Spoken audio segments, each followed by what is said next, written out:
श्री स्वामी समर्थ. नमस्कार स्वामी भक्तांनो, मी आजच्या व्हिडिओमध्ये तुम्हाला 2 महामंत्र सांगणार आहे. असे 2 महामंत्र सांगणार आहे ज्या 2 महामंत्राचा तुम्ही जर जप केला तर तुमच्या पापांचा नक्कीच नाश होईल. तसेच तुमचा जो मार्ग आहे मोक्षप्राप्तीचा तो तुम्हाला नक्कीच सफलतेच्या दिशेने म्हणजे तुम्ही मोक्षप्राप्तीसाठी नक्कीच परिपूर्ण होण्यासाठी तुम्हाला हे 2 महामंत्र मदत करतील. त्यामुळे आजचे हे 2 महामंत्र तुम्ही ऐका, तसेच तुमच्या जीवनामध्ये त्या महामंत्राचा जप करण्याचा प्रयत्न करा. चला तर जाणून घेऊया जे दिव्य 2 महामंत्र आहेत त्यांचा तुम्हाला उच्चारण कशा प्रकारे करायचं आहे ते एक महामंत्राचं उच्चारण मी तुम्हाला करून दाखवतो. त्यातील पहिला महामंत्र आहे भगवान विष्णूचा. या महामंत्राचं उच्चारण तुम्हाला कशा पद्धतीने करायचं आहे. या महामंत्राला वेळेचं काळेचं कसलंही बंधन नाही. तुम्हाला जेवढा जमेल तेवढं या मंत्राचा जप करा, चॅन्टिंग करत चला. त्यामुळे तुमच्या पुण्याची वृद्धी होऊन तुम्ही मोक्षप्राप्तीकडे वाटचाल कराल. श्री स्वामी समर्थ.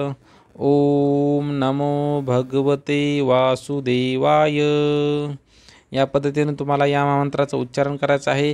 यातील ओम जो अक्षर आहे या अक्षराचा जो संबंध आहे परमेश्वराशी आहे, म्हणजेच परब्रह्माशी आहे. म्हणजेच भगवान विष्णू महेश ब्रह्मदेव आणि भगवान विष्णू महादेव या सर्वांशी या महामंत्राचा म्हणजे सृष्टीमध्ये जो सुरुवातीला जो शब्द उच्चारण झाला होता, जो महामंत्र तयार झाला होता तो ओम आहे. त्यामुळं या महामंत्राचा तुम्ही जप करा. तुमच्या मनातील प्रत्येक प्रश्नाचं उत्तर या ओम या शब्दामध्ये आहे.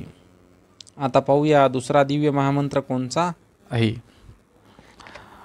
ओम नमः शिवाय. ओम नमः शिवाय. दुसरा जो महामंत्र आहे भगवान भोलेनाथ यांचा आहे. या महामंत्राचं उच्चारण केल्याने तुम्हाला पुण्यप्राप्ती होईल, तसेच तुमच्या पापांचा नाश होण्यास मदत होईल. तसेच जर तुमचं पुण्य जास्त असेल तर तुम्हाला मृत्यूनंतर शिवलोकाची प्राप्ती होईल आणि त्यापेक्षाही तुमचं जर पुण्य जास्त असेल